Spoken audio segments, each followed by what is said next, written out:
Hey guys, it is Christian here, and today I'm going to be reviewing Spider-Man Brand New Day. But before we get into this movie review, please like, subscribe, and tell me what you think of it.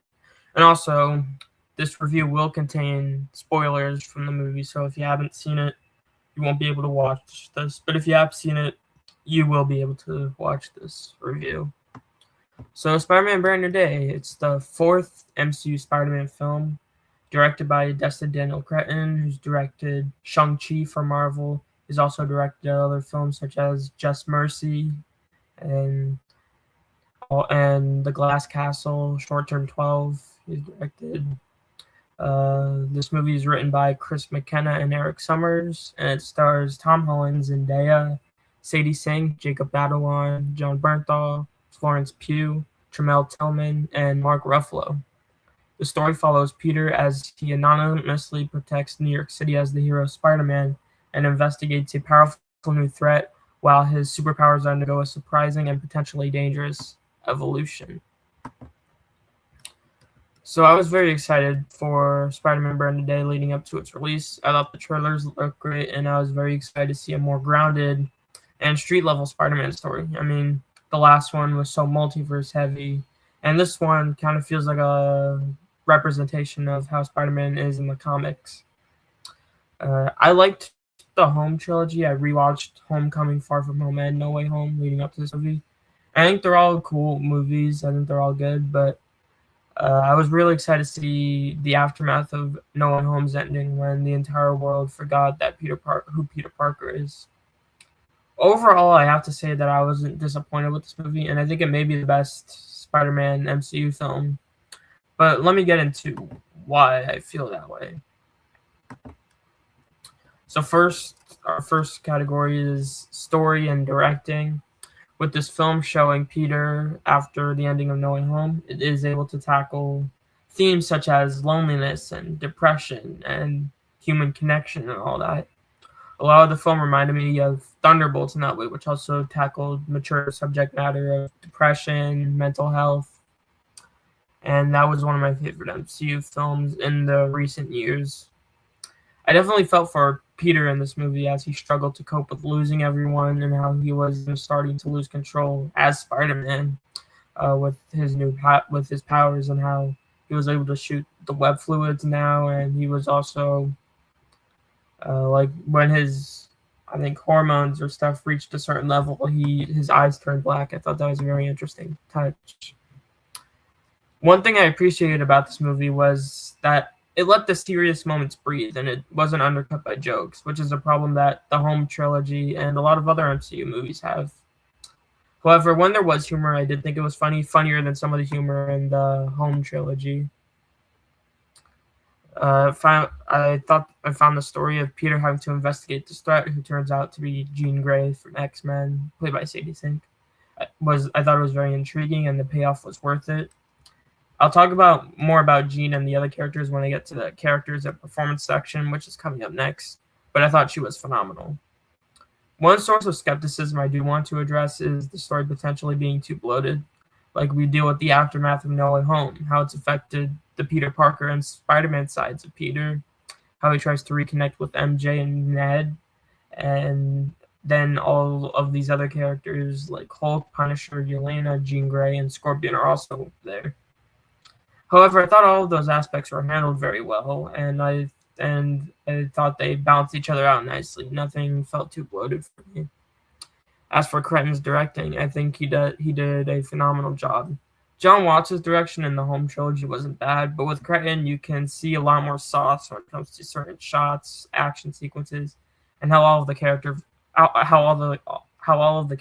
portrayed. The action sequences were very impressive, and I love the stunt work. When it comes to the writing and directing, Brand New Day may be the best MCU Spider-Man film in that regard.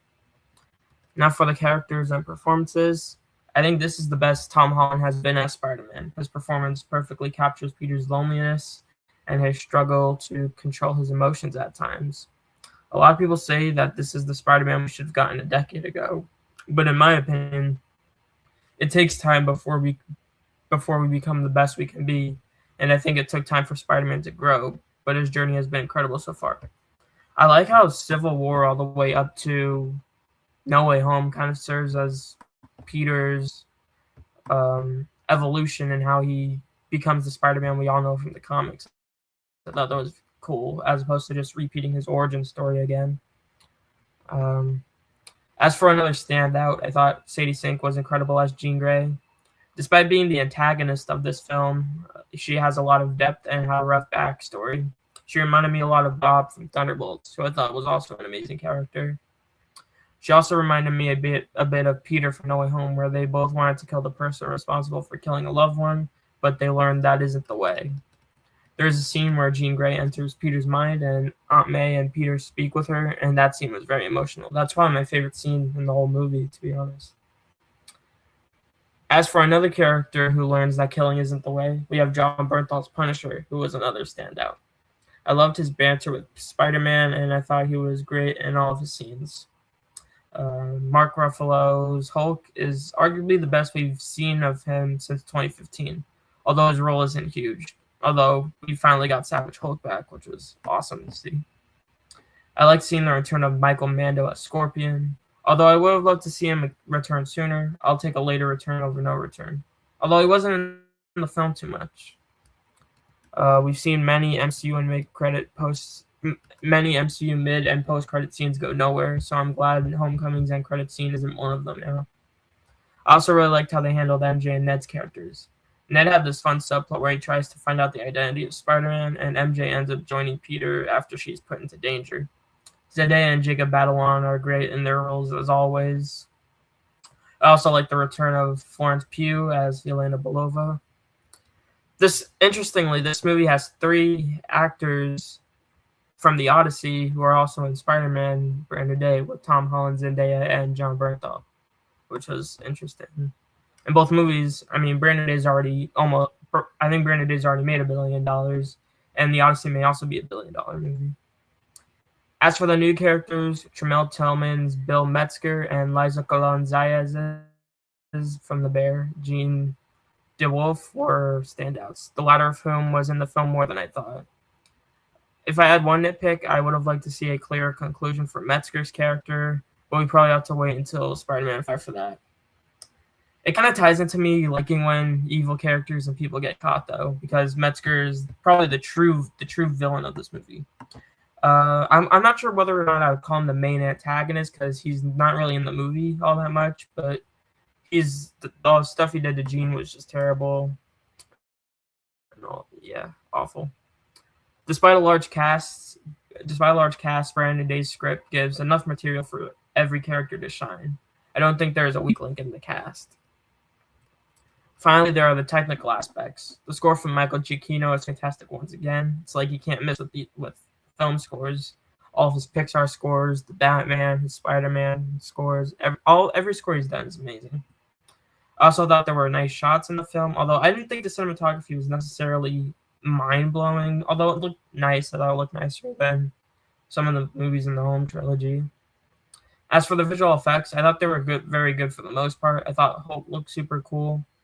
And while there were some noticeable green screen at times, I thought it was an improvement to the visual effects in, say, No Way Home, which those were a little bit spotty at times when it comes to the green screen and the lizard design and stuff.